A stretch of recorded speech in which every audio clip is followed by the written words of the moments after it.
Beautiful. We are live here on a very hot Tuesday evening. August 5th, we are here live on the Fundamentally Sound podcast. I got my boy Drew in the building, and Austen is somewhere fixing his technology. So, what's up, Drew? What's up? How's it going? It's going. How's everything going on your side of the world? It's going well. Just staying quarantined, and trying to be safe with everything that's going on. It's been a long time that I've been on, so I'm excited to be back.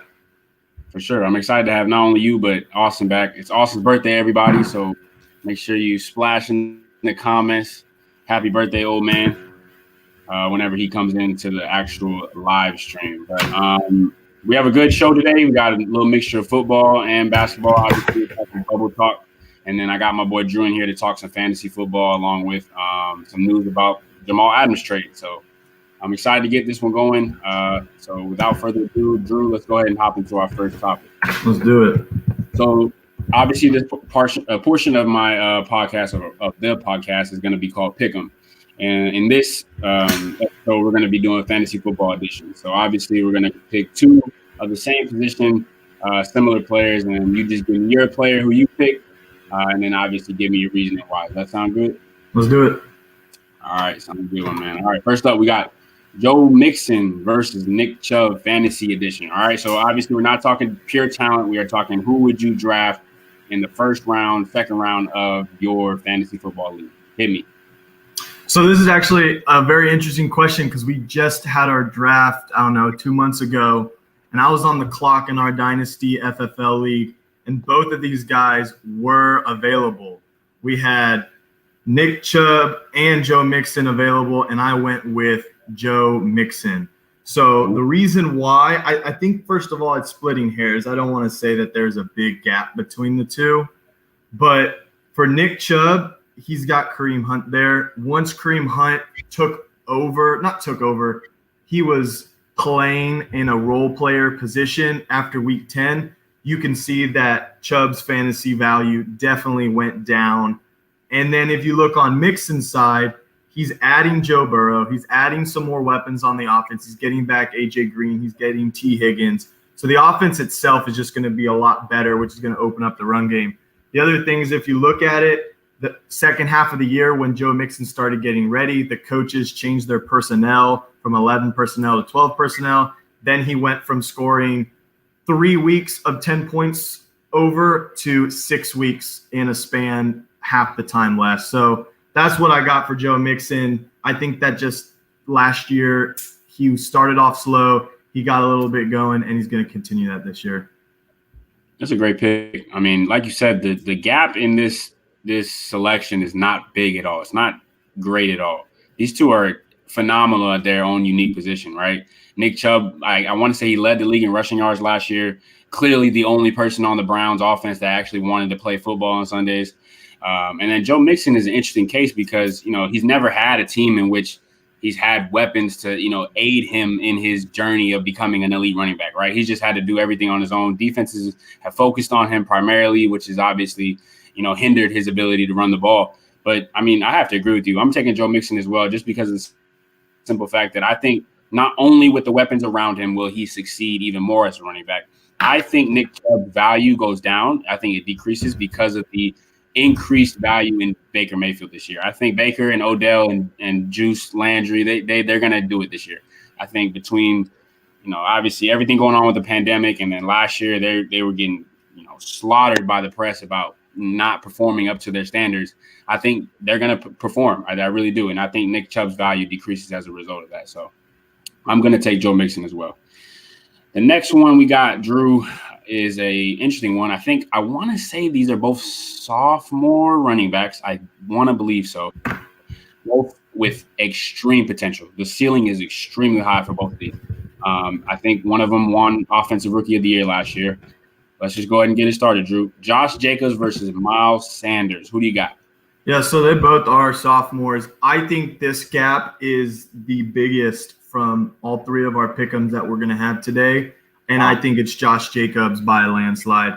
I think Josh Jacobs showed in his first year that on a terrible offense, you give him the rock, he's going to score a lot more points. He scored only under 10 points 4 times, which if you look at one of those, it was 9.9 points. So count it 3 times he scored underneath 10 points. The rest of the time, which is the other 10 weeks, he scored over 10 points. He's a very consistent running back. They've added a lot more weapons, same thing. And if you look at Miles Sanders' situation, Doug Peterson, the head coach of the Eagles, he's the guy that really wants to do a running back by committee. He's done that his entire life with Jay Ajayi, Jordan Howard. He always wants to kind of get these Darren Sproles guys involved. Well, when Miles Sanders took off last year, that was when he was the only running back there. If you look at the rest of the running backs in the backfield, you got Boston Scott, and that's basically it. They wanted to bring in Carlos Hyde. Unfortunately, the Seahawks stole him and picked him up off of waivers. Yeah, he's going to be the only one by himself, but I just think that offense is going to get a lot better. They're going to get all their receivers back, and they're going to kind of go a lot less balanced. And so that takeoff by Miles Sanders last year was great, but Josh Jacobs is that workhorse back that you just need to take early in your fantasy drafts. Interesting. I like that last key point you put out. He's a workhorse back, meaning he's going to get fed the ball. This is tough. I am going to disagree with you. I think I would take Miles Sanders, and here's why. I think with the departure of Marquise Goodwin at receiver, they're already low at receiver when it comes to the Philly offense. They brought in the guy from TCU, Rieger, and he's supposed to be the number one there, but I just don't believe in it. I think Miles Sanders is a premier workhorse. Like you said, they only have Boston Scott there. I think that Peterson and company, I think they believe in Miles Sanders. I think he can be the number one guy. And I'm predicting Carson Wentz to once again get injured. And I'm not wishing that upon him. I'm just predicting it. With that said, obviously they're going to lean more on Miles Sanders. And I think Miles Sanders has a lot more in his bag when it comes to his, I guess, ability to be effective in the passing game as well. Josh Jacobs showed it a little bit last year, and I think he's a little bit better of a runner. But I think Miles Sanders thrives in the passing game. And I think in fantasy, obviously, you want a guy that can be dual dimensional. So I think I'm going to have to take Miles Sanders here, but I do like your points that you brought about. And I hope that is true. I'm in another fantasy keeper league where I have to keep 3 players, keeping CMC, of course, and then my second keeper is actually going to be Miles Sanders. So, I mean, I hope that's the truth. I just think that Philly offense, they do get Deshaun Jackson back. They're going to get Rager. They're going to get both of their tight ends healthy, which for the longest time, Goddard and Ertz were one of them was banged up. I just think with the healthy offense, they will lean less on him. But, I mean, if he breaks out and he can take on that workhorse role, I'm all for it. I want that to happen. For sure. Yeah, for sure. Like you said, it all depends on the healthy offense. So we'll see how that turns out. Next one, I mean, we got 2 of possibly top 10, top 7 running backs in the league. Obviously, our guy Zeke here. But the other one is coming off of an injury, Alvin Kamara. And, you know, he's looking to prove that he is the premier top 5 running back that he once was 2 years ago. So hit me with it. Fantasy-wise, from an unbiased standpoint, Zeke versus Kamara. Right. I wish Austen, and when Austen gets back in here, I do want him to give his take because I know exactly where he's going on this. This one is also like the Jacobs and Sanders. It's not close. It's Zeke. I mean, when you're talking about your fantasy draft, all right, you got CMC go 1. You got Barkley's probably going to go 2. Number 3 should be Zeke. I mean, let's just say it like it is. When I talk workhorse, let me give you some stats right here. Zeke had 11 games over 18 or more carries, right? He averaged over 18 carries a game. He had 301 carries. If you look at Kamara, he never once had over 18 carries.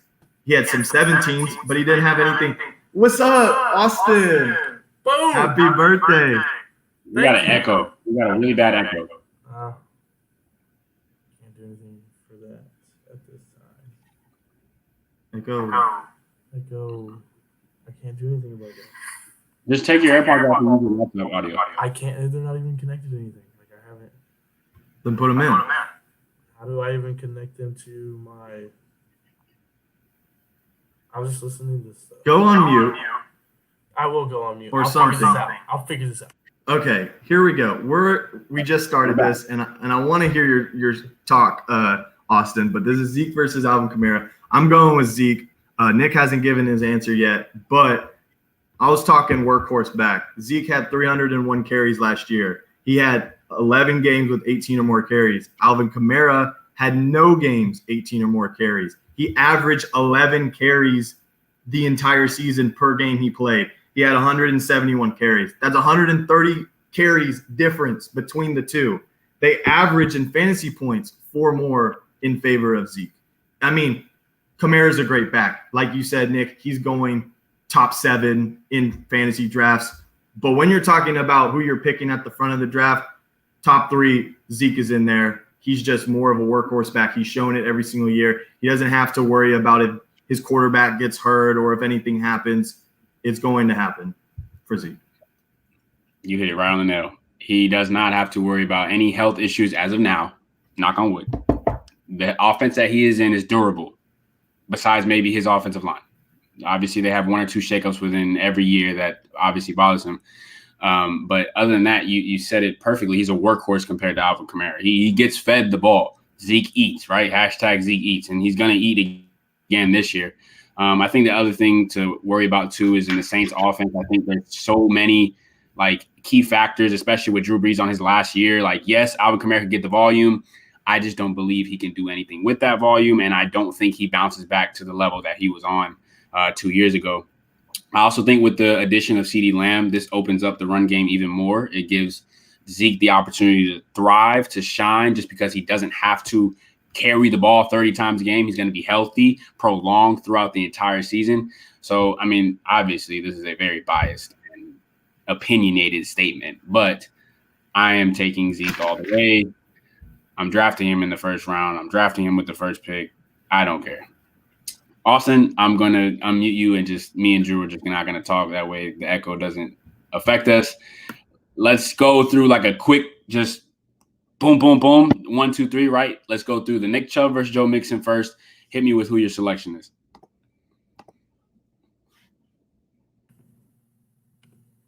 All right, so I don't know if this is any better whatsoever.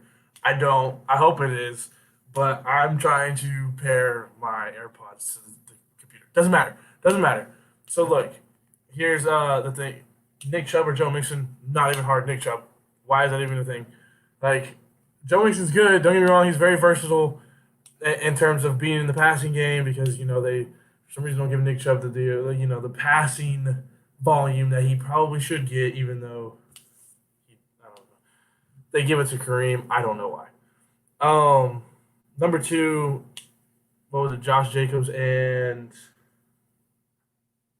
who was the other? Josh Jacobs who? Let me just Oh wait. Oh, Miles Sanders. That's tough. I'm gonna give it to Miles. I think Miles is so underrated. Josh Jacobs right now is just a one-dimension back because the Raiders refuse to give him work in the passing game, just like Nick Chubb's situation. I just think that, we haven't seen enough of Josh Jacobs just yet. And I think that Miles Sanders, given the limited role, mind you, I say that we haven't seen enough of him in the context of the fact that we've literally only seen him run the ball. He has yet to be given the chance to catch a dang pass and work with it, even though he was doing fantastic at that in college. I just don't see what Gruden's trying to do. I don't see why they give the ball to DeAndre Washington to begin with. He should have been buried on the depth chart. And same with Jalen Richard. They have no business being on the field when you have Josh Jacobs. I get it. You want to keep him young. Running backs don't last long, but that's the point. Running backs don't last long. Might as well wear them out while you got them. So that's that. But, I got to give it to Miles Sanders. Miles Sanders does it all. He showed that even being stuck behind Jordan Howard for most of the season, he does it all. He catches the ball. He creates in space. He, he carries the ball. He's quick as well as, he can break some tackles here and there. Not his forte, but anyway. Zeke and Kamara. Now, this is so very tough because Zeke has been put into a role that I don't like. I traded I traded Kamara for Zeke last year just because Zeke's always getting either a touchdown or 100 yards. He, for some reason, doesn't get either, both. He just gets either one. So he's an automatic 10 points is what I say. But here's the thing. Zeke has been fitted to now run the ball. He doesn't catch his ball as often as he used to whenever he first got in the league, and that's what made him literally a 1-2 on fantasy boards. Like, you were drafting him first with confidence because he was catching the ball, creating the space, getting multiple touchdowns, and then they kind of switched him over to run mostly, and they're giving Tony Pollard now the more of the passing game reps. Once again, some reason I don't know why. Um, Kamara, 81. I believe it was 81 catches was the mark that he hit like twice in a row, back to back. He doesn't get as much love, in my opinion, as he should. He has been dealing with injuries the past couple of years. He had Mark Ingram, so that's going to dilute some numbers because you got to give Ingram the ball. I mean, look what he just did in Baltimore. I mean, you give the guy the ball, he's going to produce. So I think the jury's out on Kamara. If he gets a full healthy season where he doesn't have to deal with freaking Latavius Murray, and for some reason, once again, why is Latavius Murray in the game when you have Alvin Kamara? I don't know. I don't understand it, but I'll have to give the slight edge to Zeke at this current point in time right now. However, I think Kamara is more versatile. I think he does more with the ball than Zeke will right now. But he doesn't produce as of right now because of injuries, because he has Latavius Murray on the team. And I just think that the Saints have now gone to more of a passing attack since they lost Ingram. They don't have that 1-2 punch anymore, so it's more of an aerial attack than it is a ground game now, in my opinion. That's my whole forte.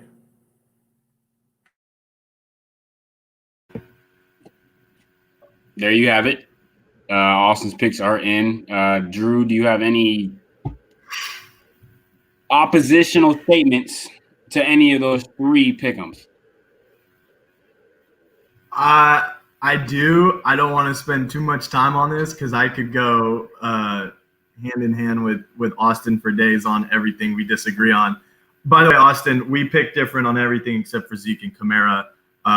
Although I said Zeke and Kamara was a lot larger gap, which I won't get into because we agreed with it for the most part. I just the few statements you said. Let me just hit you with it. I know you said Josh Jacobs. We've only seen a year with him. That's the same with Sanders too. He was a rookie, same class as well. Jacobs did not get much in the passing game, but so didn't Sanders. And we were talking standard format. And passing work is good for a decent amount of time. But at the end of the day, if you're looking about carries, that's where it really kind of hones in that Jacobs gets the ball in a bad offense and still produces. The offense has to get better because it was trash. So he's going to do well. Nick Chubb is going to have Kareem Hunt. They are going to hand him the ball. And I know you were like, I don't know why we're going to hand him the ball, rah, rah, rah. It's going to happen. He is a very good running back. And so they're going to do a 1-2 punch with Nick Chubb as the one.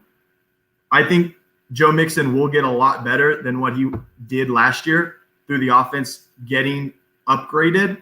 And if you look at his stats at the end of the year, they will translate through next year due to the changes in personnel that they use on the field. So that is what I said earlier. But like I said, we could go hand in hand the rest of the night. So I won't say too much.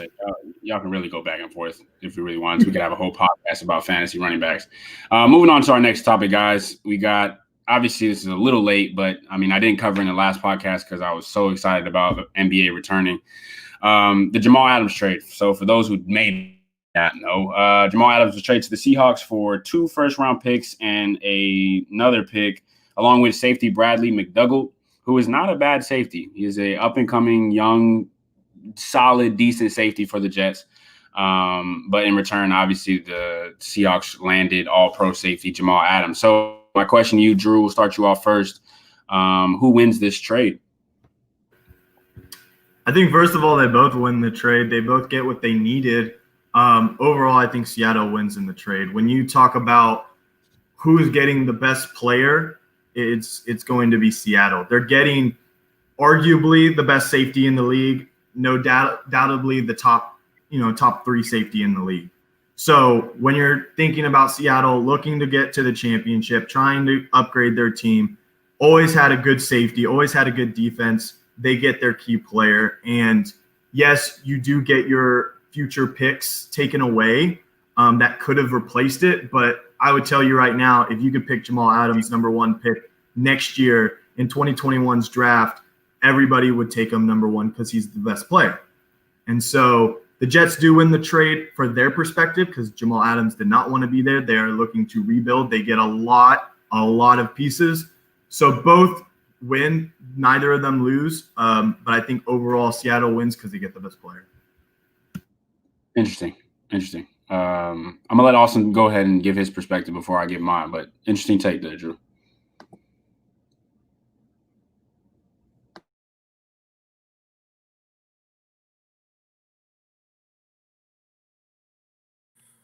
So yes, we can go on and wait. Whoa, we can go on and on and on. Let me turn the light. Okay, boom.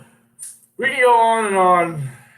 Yeah, me and Drew can argue. Let me tell you, or debate. We can debate.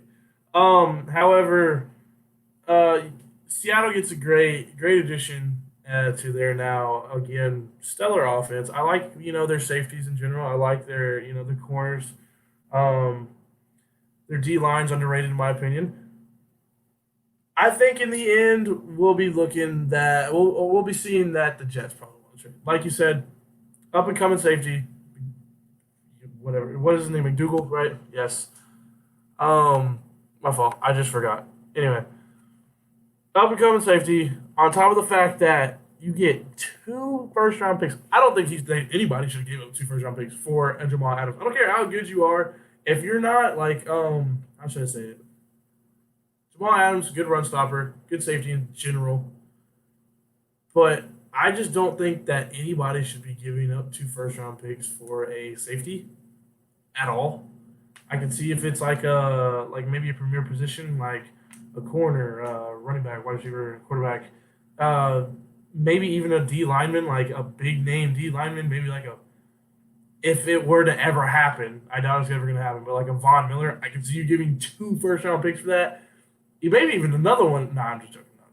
No, but 2 first-round picks for like somebody that's really big on like a really like premier position, but I just don't think safety is like it's important. Let's not even get to that. It's important.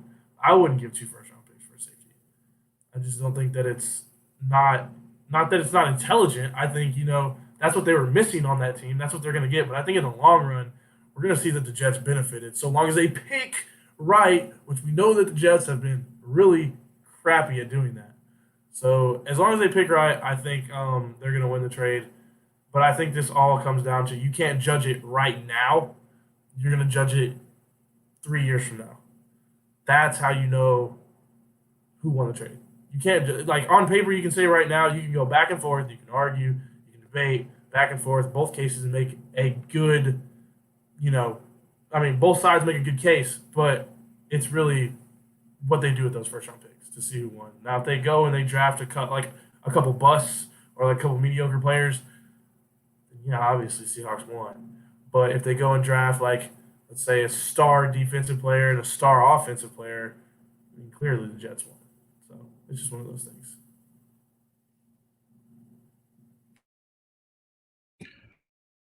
Oh, so that's the thing, Austin. You hit it right there on the nail. Is that it's a what if situation for the Jets, and clearly their past history of selecting players is really, really bad. So just for that reason, yes, 2 picks is a lot. Jamal Adams is a great run stopper, elite run stopper, top 2 in his position. I think only safety I'd probably put above him is Harrison Smith, but he is horrible in coverage. I mean, there's so many times that he's so aggressive in stopping the run that he gets burned a lot or just fails to even attend to his coverage area. So for that reason, I wouldn't give 2 first-round picks. So I do agree with you. That's a lot. I just think that the Seahawks are in a win now mentality. Russell Wilson is obviously in his prime. You have to win now with a prime quarterback. Pete Carroll is a win now mentality. He is not looking to rebuild, right? That defense was missing a huge piece in the safety, and they got it. I wouldn't say they're the Legion of Boom just yet, or the Legion of Boom Part 2 just yet, but with a Bobby Wagner leading that defense, and now with Jamal Adams, my goodness, you have to put them top 5. So I, in my opinion, I think the Seahawks win because of the win now mentality. They're looking to win now with Russell Wilson leading the charge, DK Metcalf, up and coming receiver. Somehow they're looking to go get Antonio Brown. We don't know.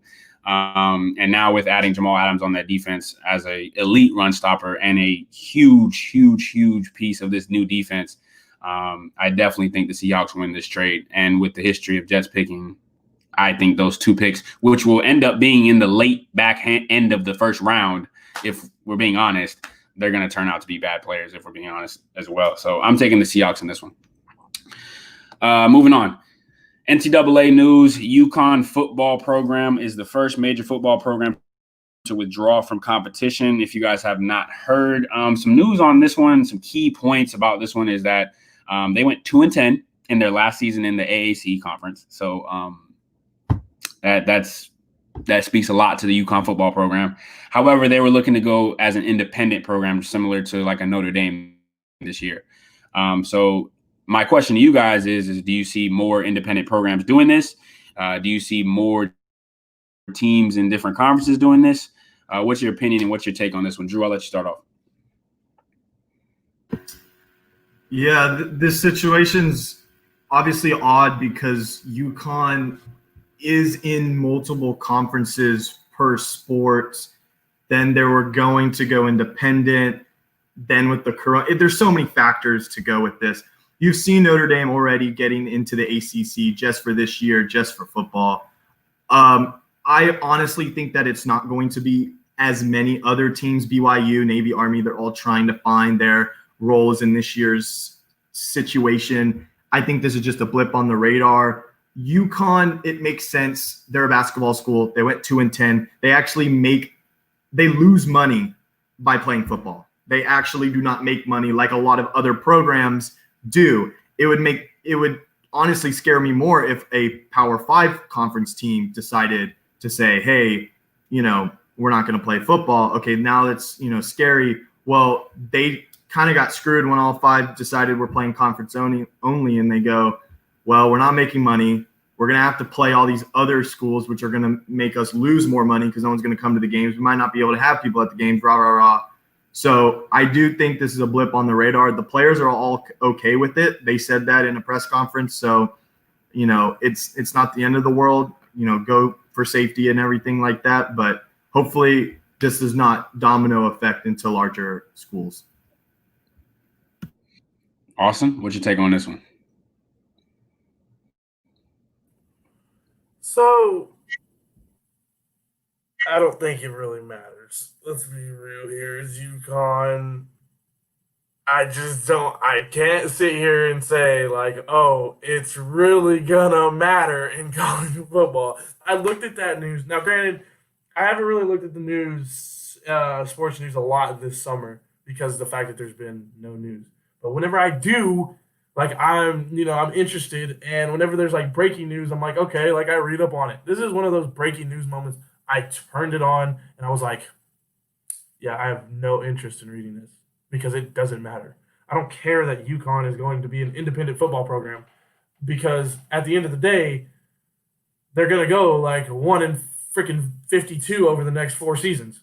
So I just don't think that it's going to result or my fault. I don't think it's going to cause a domino effect because at the end of the day, they're not a big school. Nobody cares. Like Drew said, they're not a Power 5 conference team. So you can sit here and you can tell me why this is going to be a problem, why this, that, blah, blah, blah.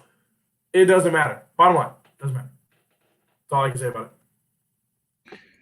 I'm going to agree with Austen on this one. They suck. Let's just put it out there right now. They're awful. So in my opinion, it doesn't matter, like he said. However, I am on the side of safety when it comes to this COVID-19 pandemic. The NBA is doing a wonderful job. If you guys haven't heard, 0 positive tests again for I think the 3rd straight week or something like that. They haven't had a positive test since July 29th or 27th. So they're doing a wonderful job. I'm on the side of safety. So in this case, whatever it takes to keep these players healthy and safe, obviously patrons around them, the community safe. I'm all for it. So very quick take on that. They suck. So but in Drew's defense, I don't see the domino effect happening. However, there are talks in the Pac-12, even Big Ten. I think that players are trying to figure out how the NCAA is trying to, keep players safe. There's definitely a union that's being formed. So I'm interested to see how that pans out as well.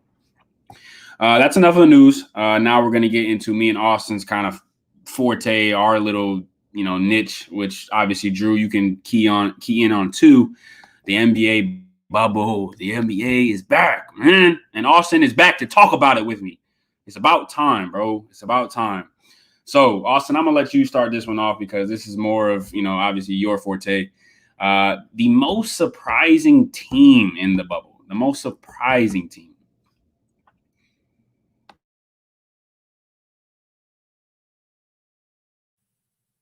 Something just happened. And I'm trying to figure it out. I'm trying to connect these AirPods. But anyway, no, so here's the thing. The most surprising team, it's really hard to sit here and gauge what's been surprising because, they're all good teams. They're all showing up. I guess the most surprisingly, the good team would have to be. Wait a minute. Somebody talk real quick. The most surprising team. Do I sound better? You just don't hear an echo. Yes, I do. No, that's what I'm saying. So, we can all talk now. Yes, let's go. I'm so good. Yes. No. So the most surprising team, without a doubt, the man, the myth, the legend that is TJ Warren is leading these Pacers. Honestly, they're doing so much better than I thought they would. And the Suns. I have a tie because the Suns are coming back from the depths of nowhere, led by the boy, Devin Booker. They said the other day on Twitter, who would you rather have to start a franchise? Cat, Devin Booker. You would have asked me that before the season, would have been like, Cat. Now, my boy, Devin Booker, is killing it. Without a doubt. Facts. I love it. Drew, what you got? Yeah, I had the Suns as well. They're 3-0. Well, we've only played 3 games, so it's hard to in 3 games say it. But they're 3-0, and they beat some good teams: Clippers, Mavs, and Wizards. I gotta go with them. All right, this is a 3-round sweep. Not only are they 3-0, but they've played some good teams, like you said, Drew. The Mavs and Clippers being those two. To beat a Clippers team that is premiered with Kawhi and PG, and it's not like they rested both of them. It's not like they did that. A little bit of lady luck, though. Let's be real here. For sure, without a doubt. But that's why it's surprising, though. The most surprising factor about it is that they're pushing. I think ESPN had them at a 0.1% chance to make that 8 seed. I can now they're one game back or something like that. I can already assure you that it's higher than that by far. So that's definitely the surprise for me.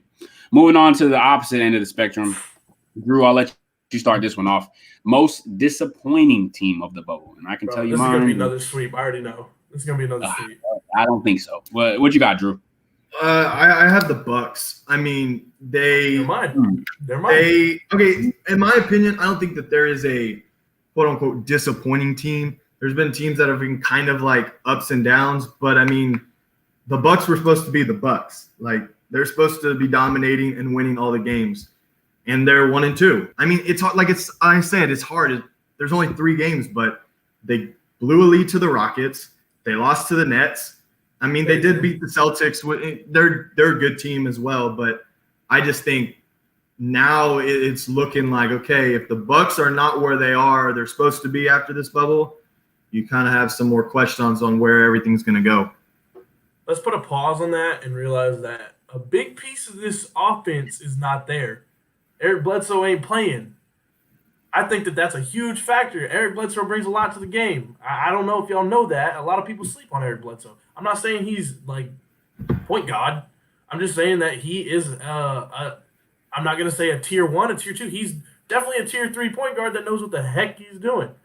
And I just, it's one of those things. I think that with Eric Bledsoe, there's a different factor. And then you get Pat Connaughton, who's a hustle player on both ends.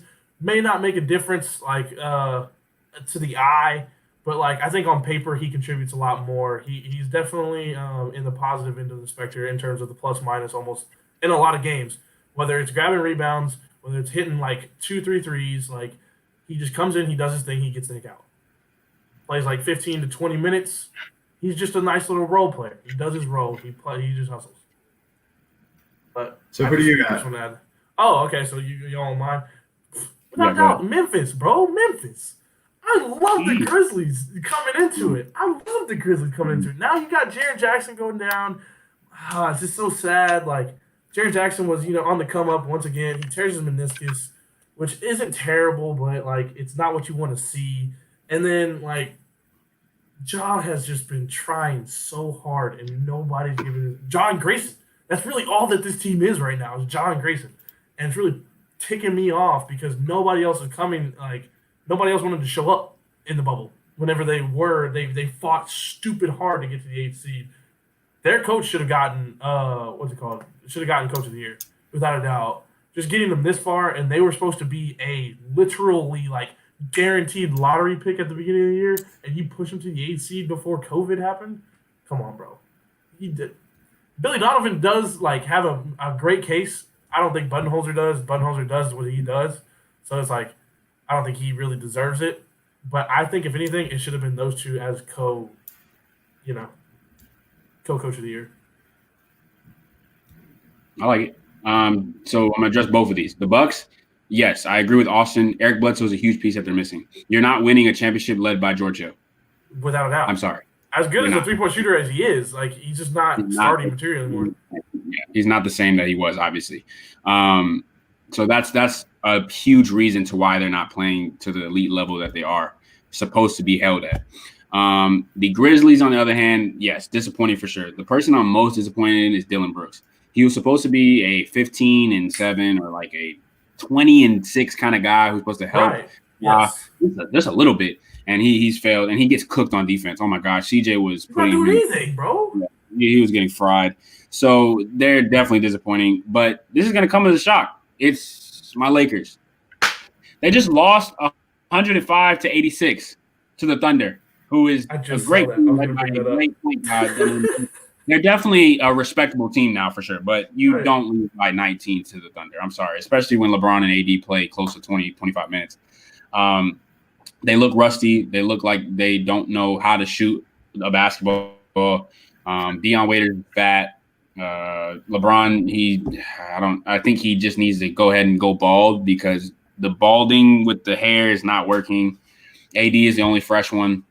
So they're struggling. I don't know what it is, if they need to get their legs back. They look good on defense, but offensively they're struggling. So they're going to be my most disappointing team, and I know that comes as a shock to everybody. Dante commented, he said Pelicans were the most surprising team to him. And, I mean, I want to get y'all's take on the Pelicans. Drew, what do you think about the minutes restriction with Zion? How do the Pelicans look? Do you see them making a run? What's your take on them? I don't see them making a run. It's so weird. Like you get this opportunity where they say, okay, we're going to get Zion. We're going to get him some playing time. Everyone wants to see him. Let's see if he can make a run and kind of put the team on his back, do this LeBron type thing that he's been compared to. And then you put a restriction on him. It's just, I don't know what's going on over there, but it's not. That's why I think it is very surprising. You don't know what they're trying to do over there. So I don't think that they're going to make it to the playoffs, but like I said, it is early. So let's see if this was just, 3-game blip. Awesome. I never thought they were. I never thought they were going to make the playoffs. I don't care as much as the NBA tried to get them into the playoffs. I never thought they were going to make it to the playoffs. They have Brandon Ingram and a not banged up Zion, but they're treating him like he's a banged up Zion. We are months, almost a year removed from when this injury happened. I hope y'all know that. Almost a full freaking year. Actually, I think it's a little bit over a year, actually, because it happened like the second game in Summer League last year or something like that, and they pulled him. We are in August. It's almost a year removed. I don't know why you're benching more. I mean, your second best player at this point, because let me be real, Brandon Ingram's hooping. He's the best player on his team right now. Brandon Ingram is an all-star who is just absolutely balling out on a budget, basically. He's not getting paid. But I think they're doing what I thought they'd do. I didn't think that they were going to come up in here and perform the way that everybody thought they were going to perform. They're a very high tempo team, and once you shut them down, they're not really a great half court team. So it's just one of those things when you keep the lobs from Zoe and Zion to a minimum, and you limit JJ Redick in the 3-point department, and you just let Brandon Ingram ball out and get his 24 and 10. I mean, he can't do it by himself. But on the LeBron thing, I mean, LeBron is not choking, but he's not LeBron. What is it, like 18 points and like 38% before this game? That's terrible. That's not good. And I'm kind of glad that they didn't really take the MVP into consideration. In the bubble, it's going to be all based on before the bubble, because it's like at this point I like it better whenever there's not a guarantee. You know what I mean? Because if they took it into the bubble, if they took all those votes into the bubble and all this stuff, Giannis is winning by a mile now. By a mile. Giannis has been performing. His team's just not there. The bench isn't there. Let's be real. The bench isn't there. My boy, Chris Middleton, welcome to the 50-40-90 club finally. Thank you for proving the fact that this man is better than CJ. He's hooping. Everybody's sitting here telling me I'm crazy for saying that. I'm sorry. I'm getting months of things off my chest right now. I just want to let everybody know I haven't been able to say anything. And the fact that like my boy Chris is finally getting some love, I love it. I just love it. Anyway, and he went to A&M, Drew. So you should be happy too. I am. I'm listening. Anyway. Yeah. Yes, sir.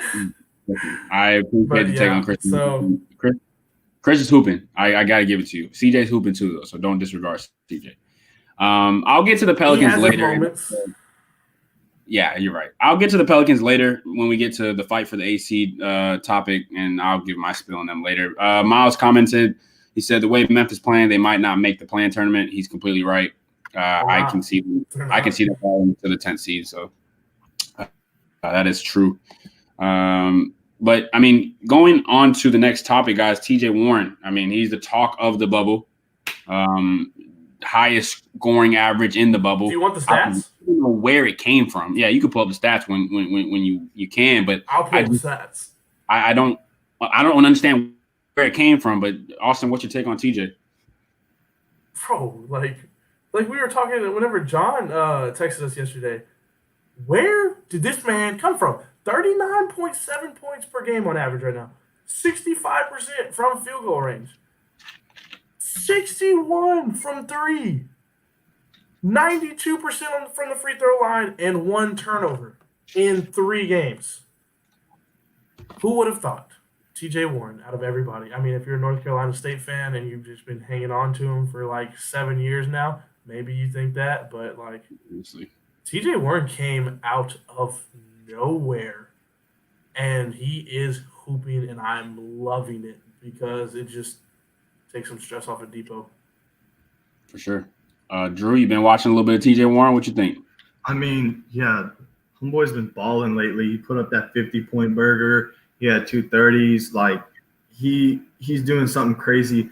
I saw this article the other day, and they said something about how because we're in this NBA bubble and we're basically in this gym, you don't have this awkward depth perception that usually is there in a stadium. And I was like, okay, this is a stupid article, but I kept reading because I was stupid.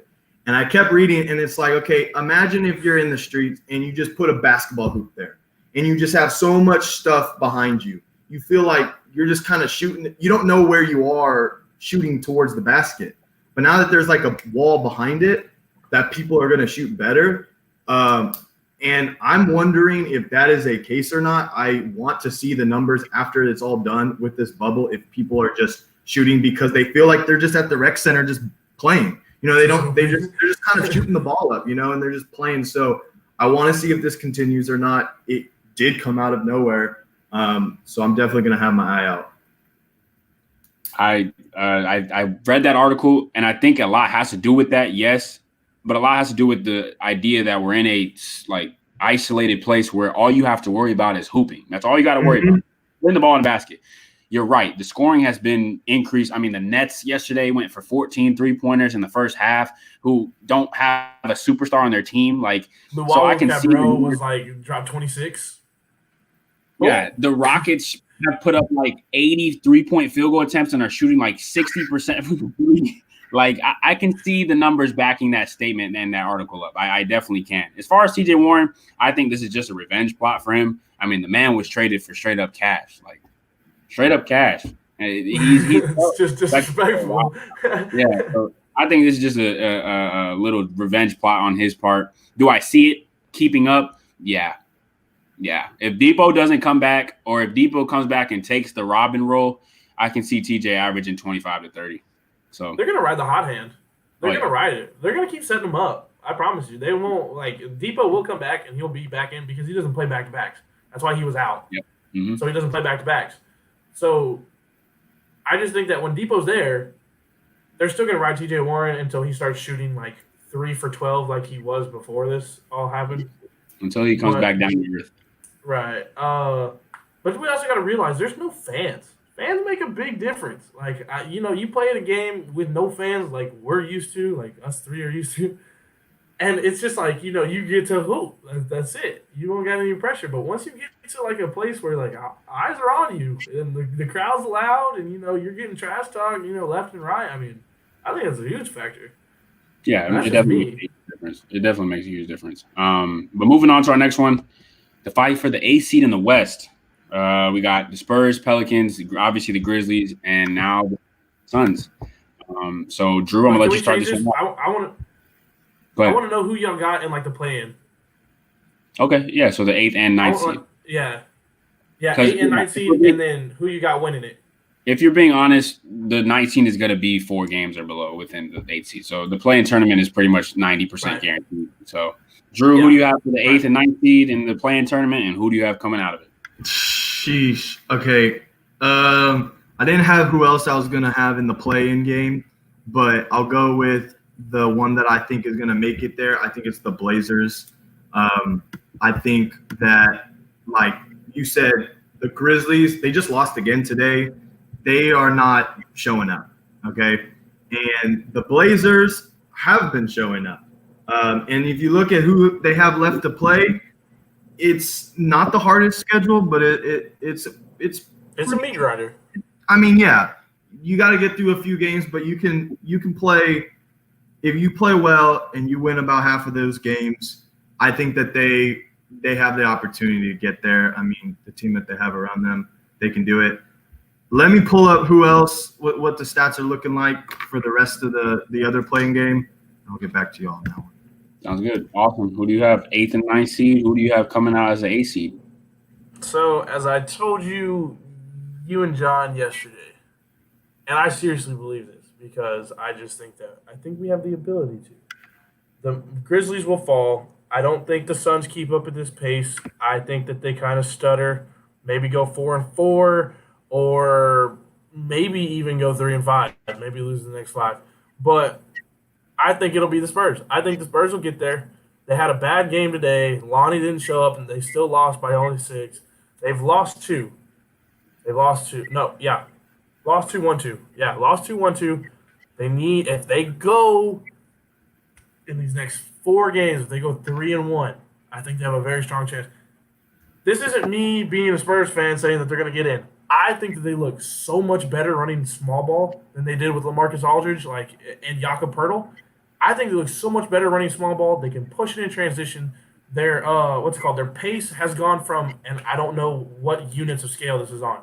It's gone from 100.5 to 105.3, just because they've gone small ball. They've run these new kids, aka Keldon, aka Drew Eubanks, and I'm loving the energy that they bring off the bench. I just like the team overall now. They're hitting threes. They hit a 40% clip in a loss the other night. They hit the 40% clip the last 2 nights, which is great, and they lost. It's just shit you can't control because Shake Milton hitting a lucky 3, not our problem. And then today we lost by 6. I don't know what happened. I was driving, but Blazers though get in. Yes, the Blazers win. I think the Spurs take 1 game, but then the Blazers get the next game. Dame will go off without a doubt. and he'll drop like 40 to get there.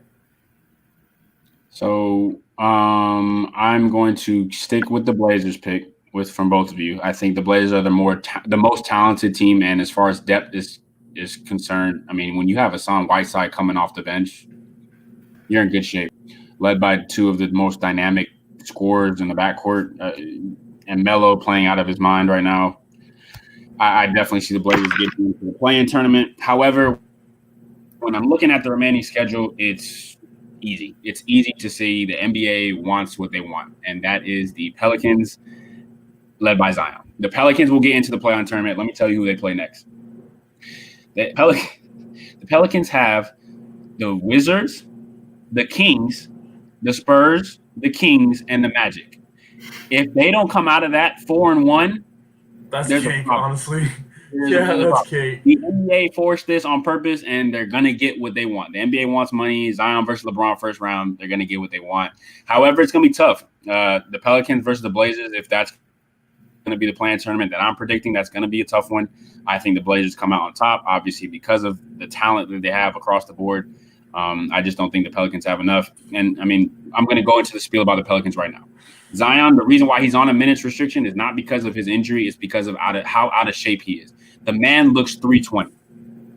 Let's be honest. Didn't they just show what is it, like practice footage before the bubble saying that he like cut down pounds and that he's like built ready to rock? Yeah, no, they did. They only showed his upper body though, and they did Photoshop on his arm. If you look at his lower body, and this is a huge pause, please do not stream this. But when you look at his buttocks, lower body area, the man is huge. He looks large. And I saw him running for 5 straight minutes, and he was gassed, just gassed. However, he played 25 minutes. He had 23, 7, and 5. So if they're going to want to play in the playoffs, if they're going to want to make the AC, they got to give him the minutes. B.I. is going to be there. Drew's going to be there. Lonzo I don't know what's going on. Yeah, Lonzo's playing like he's weird right now. JJ's going to show up. It just depends on that bench. Like we talk about all the time, Austin, that bench of the Pelicans is so suspect at times. Josh Hart is playing well, but the rest of them they look awkward and they look like they don't want to be there. Name another bench person outside of Josh Hart that actually plays. That actually plays well. Etuan Moore, but he's so suspect. But my opinion, Pelicans versus Blazers, I think Blazers come on top, and we have a huge 1 versus 8 matchup in the first round of the playoffs. Drew, we're going to bring it back to – well, before we go to Drew, sorry. Miles, Blazers versus Suns. Blazers win the second game. I don't know. I don't know about the Suns pick. I don't see the Suns going there. I don't think they do either. I think they fold in the back half of their schedule, and it's a great start by Devin Booker and them, but I don't think they make it all the way to the play-in tournament. Drew, who do you have? Go ahead. I mean, after looking at it, it doesn't really matter who makes it. The Blazers are going to win. I mean, sure, I'll take the Spurs because they have experience, and they always – when I mean experience, they always make it to the playoffs. So, sure, I'll pick them. Yeah, the Suns could make a run if they keep going. Pelicans, they have an easy schedule. They can make it. Who knows? It doesn't really matter. I think the Blazers are that team that will get hot. They will win against whoever else makes it, and they're going to just keep going. They just have the most firepower at the end of the day.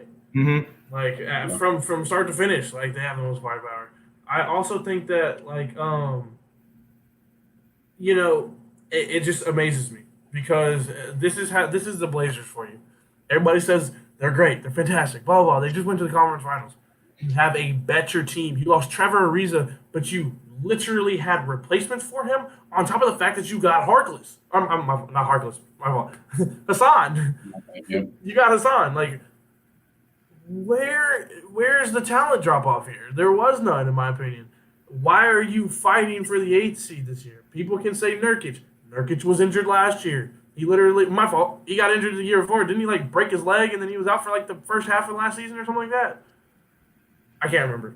But regardless, like, Nurkic wasn't there all last year. Nurkic has never been there all year long. He's always hurt. But then this year, you actually have a replacement for him. You have Hassan. Like, dude's still a perennial, like, not superstar in the paint anymore, but he's still very, very solid. Like, I don't understand why the Blazers are even in this situation. I don't understand why we're seeing a drop off in just production overall. I really don't. Hey, Gary Trent Jr., shout out to you. Hey, he's been hooping. He's been playing his butt off. So I like that. Yes, Miles. I like exactly. that. I like that. That's what I'm saying. Like Gary Trent literally had like 20. What was it? Like 20 something the other night. Mm-hmm. And once again, you have a replacement for him. You lost Rodney Hood. Gary Trent Jr. Look what he's doing now. Mm-hmm. Like, I just don't If they understand. don't, That Blazer if team's they so don't make it, weird. if they don't make it as an 8 seed, there's going to be a huge, huge, huge spiel on Dame. I promise you. So hopefully they do make the 8 seed because I don't want to see that. Last topic, guys. Go ahead. Hold on. Lakers, Blazers. What's the series count? It'll go to 7. 4-3 Lakers. 5-4-1 Lakers. No, the Lakers, the way they're playing right now, they look horrible. So I don't know about that I'm banking on the fact that they're going to come back and be better. That's what I'm saying. I hope so. I really do. But last topic of the night, y'all. MVP of the bubble so far. You got different candidates. We got Giannis, who's always there. AD, Embiid's been playing well. Then you have underlying guys like T.J. Warren, Devin Booker. PG has showed up more than Kawhi in a sense.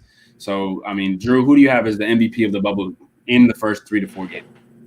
Yeah, I mean, there's only been a few games. I feel like the fun pick would be, Ty Warren, but I want to throw out a dark horse that is not the MVP, but people should be looking out for. Not looking out for, but just like kind of watching some of his tape is Michael Porter Jr. I mean, man has been putting up a lot of points. He's been also 15 today. Yeah, he had 15 rebounds. So he's also, not just scoring, he's doing other things. So I wanted to throw his name out, but I'm going to go with Luka as a stat person.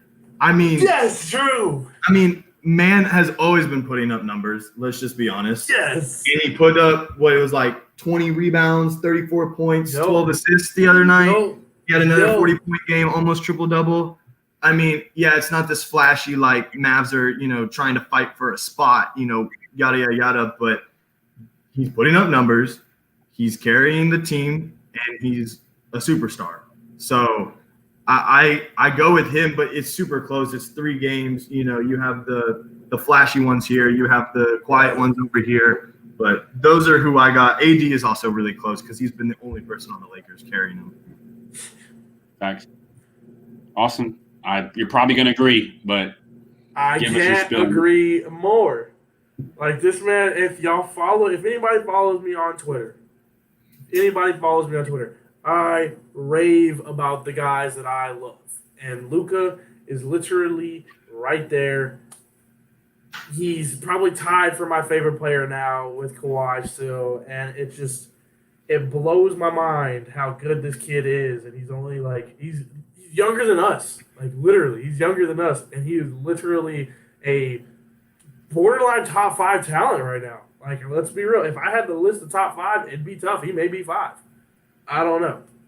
But I can't agree more. Like I said, 40 points, 20 rebounds, 12 assists. I think he had 30, 12, and 7 against the Suns. So he's really close to another triple-double. By the way, those are the 2 teams that passed on him. I retweeted that yesterday. 2 teams that passed on him before he got drafted by the Mavericks.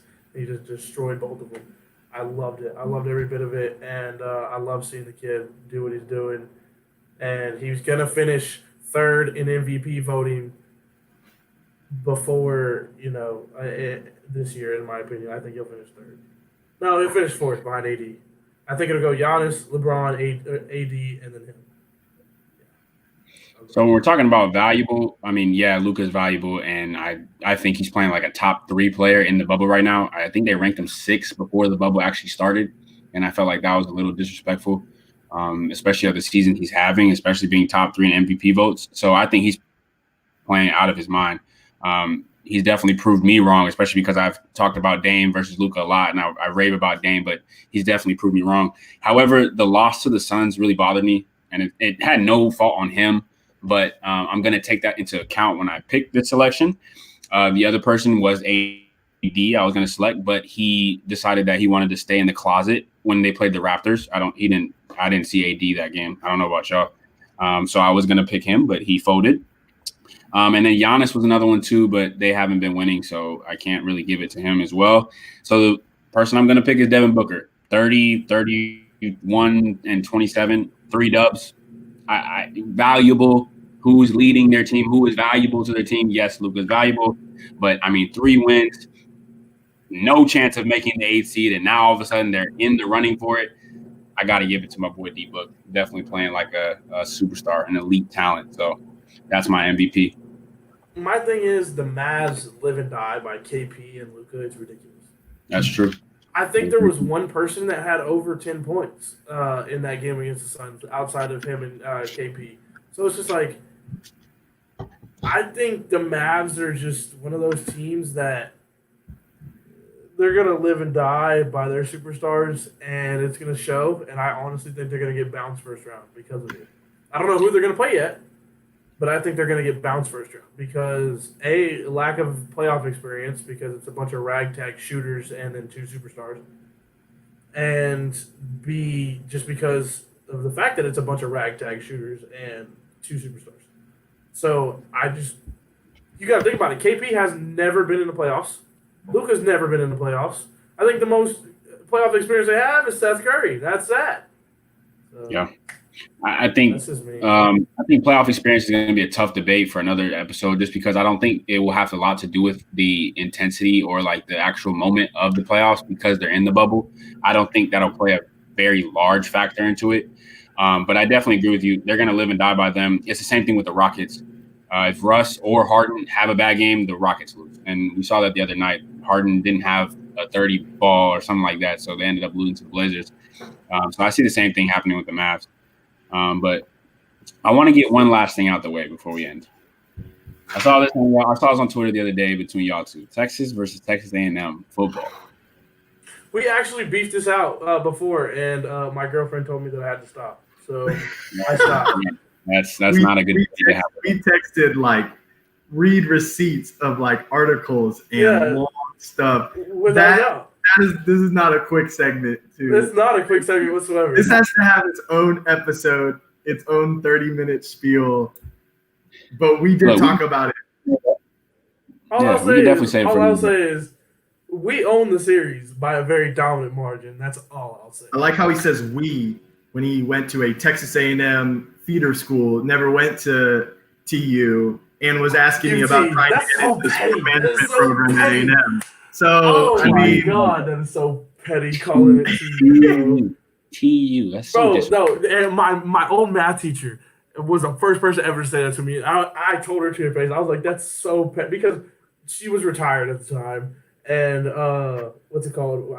She taught my mom. That's how old, that's how long she was at the school. She was at the school for 30 years. How old she is. Well, that's how long she taught for. But anyway, and she said TU, and I was like, that's so petty of all these A&M fans just call it TU. I was like, we don't call y'all ATM. Why do you not call us UT? But no.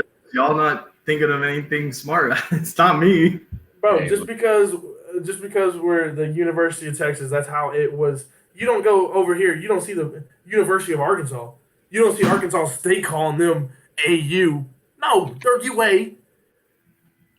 Come on. Anyway, but no, we own the series. Like I said, 64%. Y'all don't want to play us. Y'all don't want to play us. Especially right now, y'all are y'all's little self-proclaimed DBU, whatever. It's really not. We have not claimed anything at all. All have people been sitting here. that have claimed it. What's it called? And then y'all got watched by a team that claimed it more.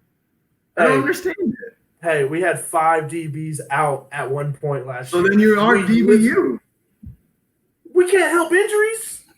It's not my fault. We lost every single one of our starting corners and safeties. We were playing on all backups, and we were still on the Big 12. The university of all the DBs. Yeah, and we were still, and like I said, we were still whooping up. It doesn't matter. At the end of the day, Sam Ehlinger threw and rushed for a total of 600+ yards. Joe Burrow threw and rushed for over 600+ yards. I mean, it's a loss on both sides. It's a terrible, terrible, terrible terrible game for all DBs on both sides of the supposed DBUs. Like I said, we can I go don't on care this. how you look at it. We can go Oh on yeah, all. we can. Like I said, we literally were like texting each other, going so like we were going into I it. know. I was at my girlfriend's house. She's like, "Are you mad at me?" I was like, "No, hold up. I gotta do something real quick." She thought I was like texting somebody else or something, like not talking to her, and I'm just like going articles, copy, link, Yeah, whatever. exactly. Yeah, I was sitting on. I was at my girlfriend's house sitting on the couch, and like I'm sitting there. She's like, "Are you still going?" I was like, "Yes." I was like, "This is some real like man shit right now. This is we're measuring schlongs right now, going back and forth." Why? Come on, bro. Bro, Like you never heard that saying, bro. But no, I've heard it, but why now? all right, we're measuring egos right now. We're measuring egos there. Yeah, much better. Anyways, So, anyway, appreciate no, you're done. Anyways, I appreciate both of y'all coming on. Austin, it's good to have you back. Good to see your face again, kind of. Happy birthday. As you can see in the comments, we had a lot of birthday shout outs to you. I don't know if you saw them, but there's a lot of them. I didn't actually. There's none. There's literally none. That's what I figured. Yeah. But no, I will be on more often starting next week. All good, man. Drew, it's always good to see you, man. Hope you're taking care of yourself. Hope you're being well. I hope all three of us can link up with John and Elijah and Victor. All of us can get together one day whenever this virus gets controlled. But in the meantime, y'all stay safe and be blessed. Who? Tahiti, Bora Bora. I don't know. You need to go back to school. Anyways, I'll see y'all later. Y'all have a good one, all right? Yes, sir. Thank you.